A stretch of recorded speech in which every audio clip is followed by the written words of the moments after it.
In May 1945, victory in Europe was secured and the Allies faced a problem. For over a decade, the German people had been under a totalitarian state.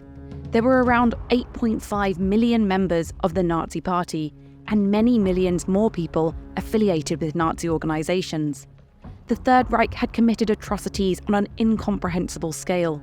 Nazism was more than a political party, it was a cultural ideology.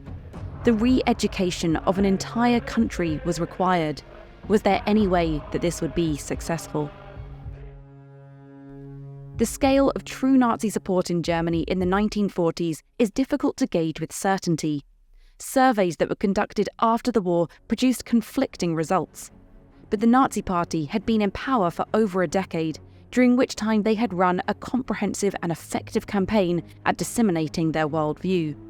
They promoted traditional German values and purged from society anything that was considered foreign, Jewish, or degenerate.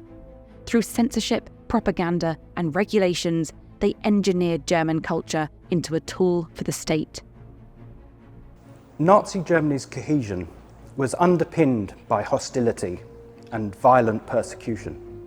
I'm standing in the War and the Mind exhibition at IWM London.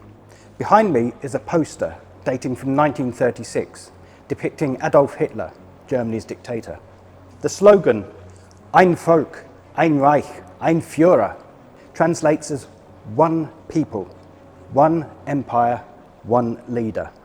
People that the Nazis thought were racially pure were encouraged to consider themselves part of a single national body, a Volkskörper. All others who were not part of this group had no place at all in society. It's this mentality that underlay the path to the Second World War and led ultimately to state-sanctioned mass murder. In the aftermath of the war, Germany was left in a dire state. Millions were homeless, there were severe food shortages across the country, entire cities and essential infrastructure had been destroyed.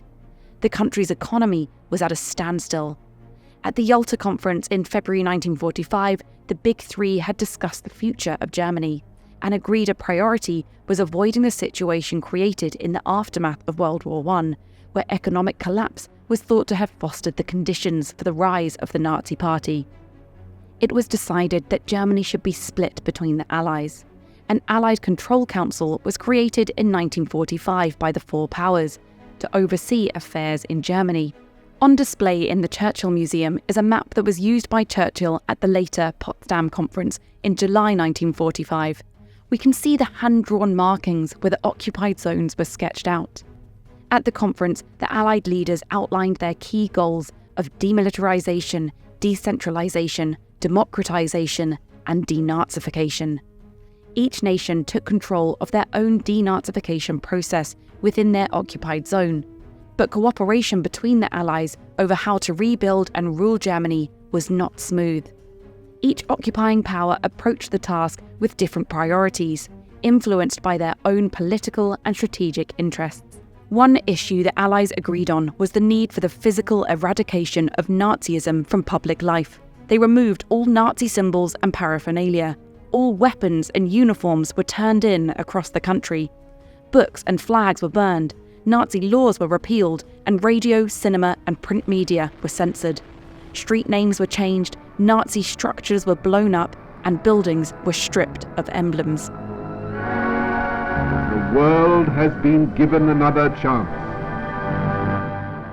Another collective priority was dealing with Nazi war criminals. It was decided that the key leaders should be dealt with jointly by the Allied powers in an international military tribunal, the first of its kind. The trial of major war criminals at Nuremberg was intended to allow for a public sense of retribution.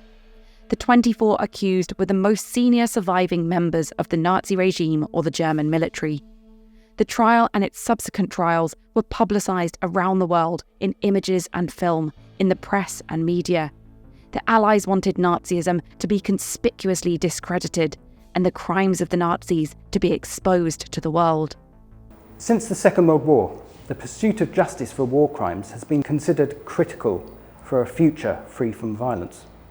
The Nuremberg trials were conducted in full view of the media. They had to be fair. The defendants had to go through due legal process. But ultimately, it had to be shown that no one was above the law. This sketch is by Dame Laura Knight, an official war artist contracted by the War Artist Advisory Committee.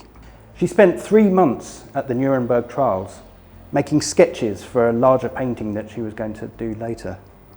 This particular scene shows some of the defendants in the dock. Hermann Goering, Reichsmarshal of the Luftwaffe, Rudolf Hess, Hitler's former deputy Führer. These were some of the last remaining high-ranking Nazis still alive at the end of the war. Laura Knight was one of hundreds of artists and journalists and photographers from all around the world who were present at this trial and the subsequent trials, recording the proceedings for posterity. While the surviving leaders of the Nazi Party were tried at Nuremberg, the greater problem for the Allies was dealing with Nazis of lower ranks and all those associated with the regime. In the first few months of the war, hundreds of thousands of suspects were rounded up to be investigated. In October 1946, the Allied Control Council set out 5 categories of Nazis, each to be dealt with accordingly. 1. Major offenders. 2. Offenders. 3. Lesser offenders. 4. Followers. And 5. Persons exonerated. This was addressed most rigorously in the American zone, where they produced a questionnaire of 131 questions about a person's politics and activities during the Nazi era, from which the individuals were classified into the 5 categories. Across occupied Germany, around 20 million questionnaires were distributed to the German public. But the administrative challenge of processing millions of questionnaires soon overwhelmed the authorities. Furthermore, the sincerity of an individual's answers were questionable, resulting in the majority of people being classified as followers. In the French and British zones, much less effort was made towards comprehensive political cleansing. Both countries faced significant post-war economic challenges at home and adopted a more pragmatic approach. They prioritised the re-establishment of local governance. With a focus on rebuilding the economy and infrastructural recovery, the integration of former Nazi Party members was commonplace, seen as necessary for the continued functioning of the country. But the Allies' plan to re-educate Germany extended beyond prosecuting war criminals. Their goal was to eliminate fascist ideologies and fully expose the horrors of Nazism. In West Germany, this strategy involved making German people aware of the atrocities committed and fostering a sense of collective guilt for these actions. But this mass of humanity has to be sorted out into something like order. Not only their bodies, but also their minds. What about the ideas in their heads? The Psychological Warfare Division publicity campaign aimed to develop this sense of collective responsibility. This was seen as necessary for the German people to move on, making it impossible for them to deny what had happened. As part of the campaign, posters were displayed in German towns, depicting scenes from concentration camps. This poster was displayed across Germany. The photographs included come from concentration camps, and there are details of some of the things that happened to people in these camps. The title reads, "These atrocities, your fault." And it says, "You watched and silently agreed." The idea is that these things were done in the name of the German people. Most people would not have taken an active role in any of this, but by supporting the Nazis, by supporting the German war effort, by turning a blind eye when their neighbours were taken away, there was a tacit agreement, a complicity. In April 1945, a directive to the Commander-in-Chief of the US forces stated, it should be brought home to the Germans that Germany's ruthless warfare and the fanatical Nazi resistance have destroyed the German economy and made chaos and suffering inevitable, and that the Germans cannot escape responsibility for what they have brought upon themselves. Other tactics employed as part of this campaign included forcing German people to bury victims of the mass murder and bear witness to the deaths. This photograph shows a German mother and her children filing past the dead bodies of Russian civilians who had recently been exhumed from a mass grave. As you can see, the mother is trying vainly to shield her son's eyes from the horrors. The Russians had been murdered by German soldiers shortly before the end of the Second World War. And the American soldiers present, who discovered this mass grave, wanted the German civilians to confront what their soldiers had done in their name. Horrific as this is, it was thought that in the same way that children had been indoctrinated with Nazi ideals through youth groups, by confronting them with the end results of what had actually happened, it might force them to change their views and thoughts. But from the beginning, the Allies' denazification plans were riddled with challenges. Violence against the German people, particularly rapes against German women, were committed in large numbers during the occupation of Germany. The majority of these crimes were committed in the Soviet zone, but hatred and violence towards the German people were evident across the country. In the Soviet zone, the Russians had taken a different approach towards denazification. Whereas France, Britain and the US were wary about making reparations too heavy, the Soviet Union wanted Germany to pay. The formation of a democratic leadership was ignored. Stalin wanted to bring Germany under the communist umbrella. Nazi crimes were used to bolster their own ideology and demonstrate the superiority of the left. Indeed, very quickly, tensions between East and West had risen to the focus. Communism was seen as a greater threat in the West than a resurgence of fascism in Germany. The Cold War became justification for leniency and cooperation with former Nazi and SS members, allowing them to remain in important positions. In contrast to the Allies' rigorous plans for denazification, hundreds of engineers, scientists, technicians, and doctors were relocated to America to work for the US Army, despite their Nazi affiliations. In 1951, the official policy of denazification ended. While Eisenhower had initially predicted the process would take some 50 years, enthusiasm for the idea quickly waned. The Allies were keen to transfer the process to the Germans.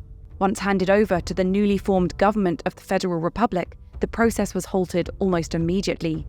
Comrade Adenauer, the first Chancellor of the new Republic, was strongly opposed to the policy of denazification, fearing isolating and angering large portions of the population. After coming into power, he even passed an amnesty law for Nazi war criminals.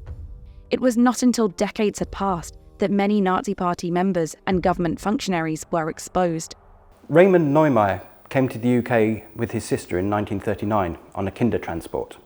When he returned to his hometown of Dachau in 1946, he was astonished to find that Karl Dobler, the mayor of Dachau, was still in power as mayor. Dobler, in the 1930s, was a Sturmbannführer, and it was him who had evicted Raymond's parents and all the other Jewish families from Dachau. Raymond wrote this letter to the denazification court, condemning Dobler as a zealous Nazi. As a result, Dobler was removed from his post. Vergangenheitsbewältigung is a German term that means coming to terms with the past. In the mid-1960s, a grassroots movement grew in Germany that rejected West German officials' ties to the old Nazi party. Vergangenheitsbewältigung was not a new word, but it came to the forefront of political discussion. In 1968, student protests took place across West Germany, as the first post-war generation strove for democratization and rejected authoritarianism. While similar liberal movements were taking place around the world, in West Germany, the students were also confronting their nation's past and reckoning with the country's collective guilt. Former National Socialists were still working for the government and at universities. The protesters called for a complete denazification of their government and society, a process that had never been completed in the 1940s. In fact, the vast majority of Nazi war criminals were never prosecuted. It's for this reason that Nazi war crimes trials have continued to take place over the last few decades, with the last former Nazi put on trial as recent as August 2023.